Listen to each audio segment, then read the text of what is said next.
네, 안녕하십니까. 그동안 시청자분들이 좀 많이 늘었고 하루에 봐주시는 분들이 많아져가지고 갑작스럽게 감사드리는 말씀을 드리고 싶고 처음 한 2, 3주 동안은 뭐 질문이 별로 없었는데 최근에 좀 질문을 많이 하시는데 저는 사실 뭐 그리 전문가라고 내세울 만한 뭐 그런 캐리어도 없습니다. 사실 저는 이과 출신이고 공대 출신입니다. 그래서 일개 시민 여러분과 같은 입장이고, 자, 부동산에 관심이 많다. 뭐 나이가 들면 들수록 한국 사회에서는 부동산에 관심을 가지지 않을 수가 없습니다. 자, 그래서 질문하신 분의 의견을 이렇게 잠시 보면 뭐 집을 사야 되나 말아야 되나 뭐 이렇게 많이 질문을 하시는 경우가 있는데, 자, 오늘의 주제는 뭔가 하면, 자, 전문가 말을 맹신하지 마라. 자, 이런 주제로 한번 이야기해 볼까 싶습니다. 사실 지금 유튜브 영상이 보이는데 제가 지금 이야기하시는 분들을 폄하하거나 그 사람들 제가 볼 때는 한국 사회에서 인정하는 전문가가 아니겠나 이런 생각을 해봅니다. 예를 들면 서울부동산이라고 우리가 유튜브에 이렇게 쳤을 때, 자, 서울부동산에 대해서 지금, 자, 보십시오. 이런 분들은 조회수가 최소 뭐 이틀 전에 올렸는데 2만입니다. 4주 전에 올렸는데 16만. 자, 그런데 이분들이 지금 6만에 핵폭탄이 터진다. 지금이라도 투자할까요? 부터 해가지고, 자, 또 뭐 있습니까? 서울 부동산, 자, 12월 폭락설, 자, 3만 명이 읽었습니다. 자, 서울 집값 절대 떨어지지 않는다. 자, 이것도 일주 전에 2만 명. 자, 폭락 올 수 있다. 물음표 쓰니까 폭락 오지 않는다. 이 말 같은데. 자, 부동산 서울이 답이다. 해가지고 일주 전인데 1만 5천 명. 자, 서울 아파트 이렇게 빠진다. 꼭 빠진다. 2개월 전에 35만 명입니다. 자, 그러면 지금 서울 부동산을 예측하는 사람이, 자, 적어도 이런 상위에 랭크된 이런 유튜브들은 최소한 뭐 일주일 전, 뭐 길어도 한 달 전에 올렸는데 최소 조회수가 10,000명에서 많게는 지금 35만 명입니다. 그러면 이 35만 명을 듣는 사람들, 이분들은, 자, 과연 이 사람 말을 어느 정도 신뢰할까요? 제가 볼 때는, 자, 부동산 같은 경우에는 제가 볼 때 부동산은 경제라기보다는 복합 학문입니다. 이게 부동산은 정치일 수 있습니다. 부동산은 경제일 수 있고, 부동산은, 자, 이게 역사일 수 있습니다. 그래서 이걸 해석을 어떻게 하느냐에 따라가지고 주장하는 바가 다릅니다. 그래서 이분들이 아무리 그 전문적인 지식이 있다 하더라도, 공부하고 나의 부동산에 대한 식견을 키우는 그런 참고 자료로만 활용을 해야지, 자, 이 사람들의 말을 다 믿어서는 안 된다. 자, 이런 말씀을 드리고 싶습니다. 그 중에서도 저도 예전부터 관심을 가지고 한 번씩 유튜브를 보거나 그 사람들의 책을 읽었는, 자, 그런 분들의 내용을 잠시 한번 보도록 하겠습니다. 지금 제가 보시는 이분들은 제가 볼 때는 그래도 우리나라에서 뭐 부동산 쪽이나 뭐 인문학 쪽에는 아주 식견이 있고, 구독자 수도 많고, 그들의 어떤 말이나 어떤 책이 영향력이 있었던 사람입니다. 자, 문제 한번 보겠습니다. 근데 제가 볼 때는 이 폭락론을 주장하는 사람은 저는 폭락론도 아니고 상승론자도 아닙니다. 근데 폭락론자들의 말이 언젠가는 맞겠죠. 이게 이제 언제가 될지는 모릅니다. 근데 폭락론을 이렇게 이야기하면 조회수가 좀 월등하게 많습니다. 이건 왜 그럴까요? 자, 부동산을 투자해가지고 투자를 성공한 사람보다는 제가 볼 때는 실패한 사람이 더 많지 않겠나. 그러니까 이 상승기에 내가 부동산을 사지 못해서 어떤 부의 확장을 이루지 못한 사람은 심리적인 어떤 안정감을 얻고 싶어 하는 것도 있습니다. 자, 그래서 몇몇 분만 한번, 이분들은 대단하신 분으로 다들 인정하는데, 자, 먼저 2000년대 초반부터 폭락론을 상당히 주장을 했죠. 해가지고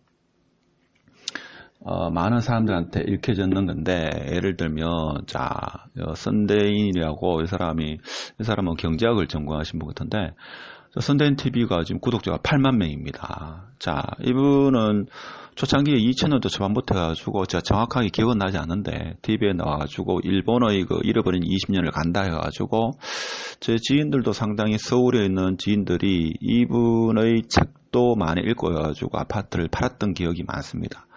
그래서 그 사람들, 이분을 추정하는 사람들이 이제 최근 한 3년 사이에 다 돌아섰죠. 그래서 좀 욕을 많이 얻어먹는 그런 사람이지만 하여튼 경제적으로는 식견이 있다고 다들 하죠. 근데 최근에 이제 보니까 저도 오늘 뭐 처음 들어봤는데 이제 뭐 혼자 하는 게 아니고 어떤 전문가라는 사람과 같이 이렇게 대담을 진행합니다. 그러니까 이 사람 말도 100% 다 맞는 게 아니죠. 그러니까 이 사람 말을 듣고 사실 실패를 한 사람이 상당히 많습니다. 최근에는 좀 언론 노출을 좀 꺼리는 그런 경향이 있는데 하여튼 뭐 최근에는 다른 방향으로 가고 있습니다. 자, 이 사람. 자, 그리고 또 어떤 사람이 있습니까? 자, 이 사람도 상당히 유명하죠.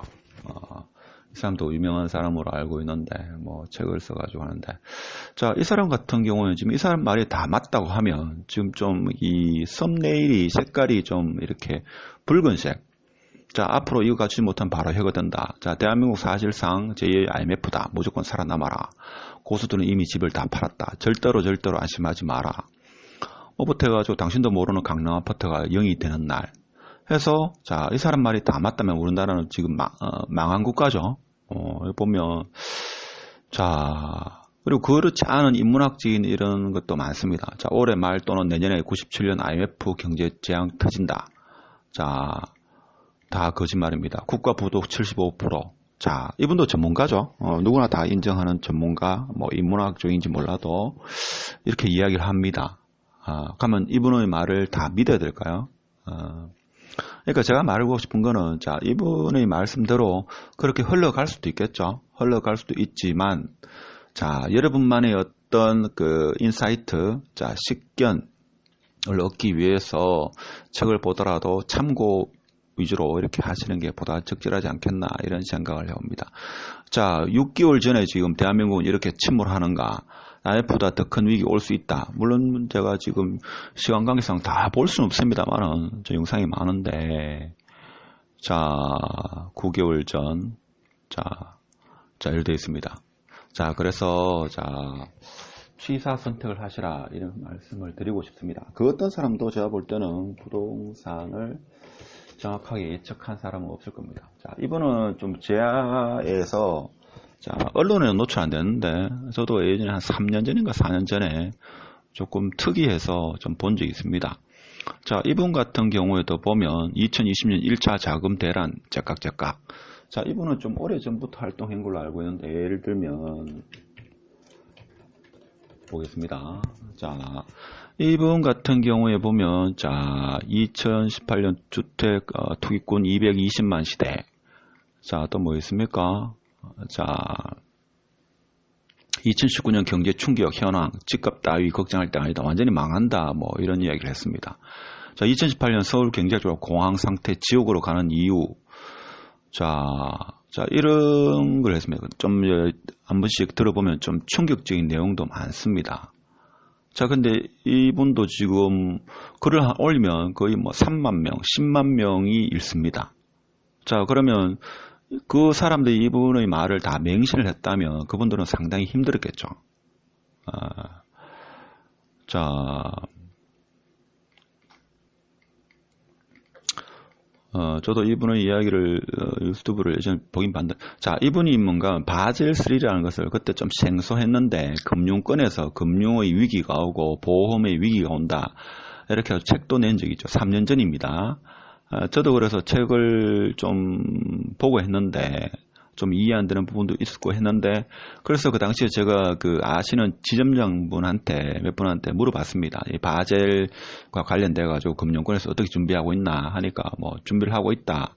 금융권에서는 큰 문제가 없다고 이렇게 이야기한다고 합니다. 근데 이분은 위험하다 이렇게 계속 이야기를 했죠.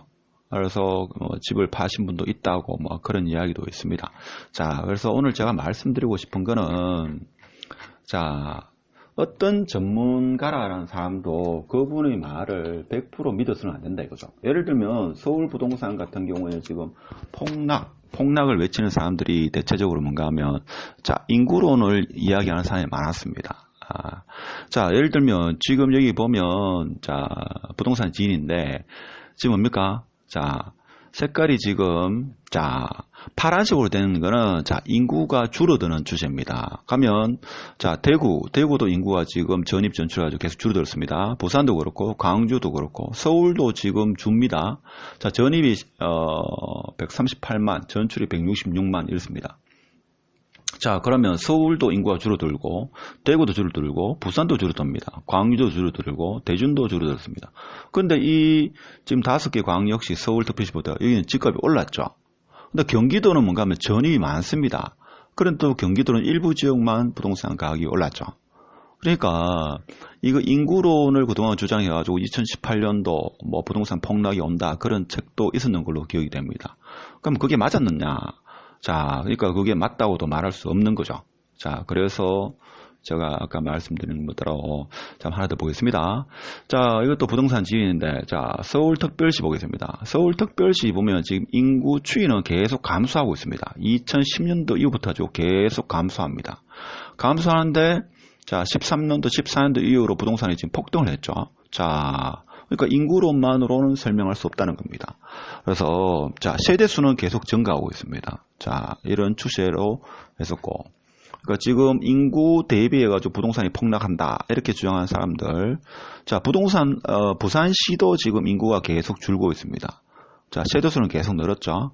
최근에 조정지구 해제를 해가지고 부동산이 올랐습니다. 그렇죠? 자, 대구광역시 봅시다. 자, 대구광역시 같은 경우도 지금 타 지역 대구를 좀 폐만하는 사람은 대구는 뭐 대기업도 없고 하는데 사실 인구는 지금 계속 줄고 있죠. 줄고 있습니다. 자, 2011년도 250만에서 지금 246만 계속 줄고 있습니다. 근데 가구 수는 세대수는 어떻습니까? 세대수는 지금 계속 늘어나고 있습니다. 자, 이 한 가지 이유만 아니겠죠. 자, 부산 받고 광주 한번 봅시다. 광주는 대구보다 더 심각하죠. 자, 광주 같은 경우에는 보니까 인구수가 여기도 줄고 있죠. 그럼 세대수는 상당히 급격하게 좀 증가되는 추세가 있습니다. 자, 대전 한번 보겠습니다. 대전. 자, 대전은 좀 어떤 상황인지 보겠습니다.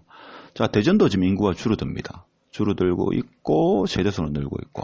자, 이런 상태입니다. 지금 방금 본, 자, 위에서부터 서울, 부산, 대전, 자, 광주, 그 다음에 대전. 자, 여기는 뭡니까? 인구는 줄어들었는데 아파트 값은 대대광이라 가지고 전국적으로 가장 많이 오른 곳입니다. 자, 그래서 제가 오늘 말씀드리고 싶은 거는, 자, 유튜브를 보시든지 책을 보시든지, 자, 거기 전문가라는 사람의 어떤 이야기를 100% 맹신할 필요는 없다.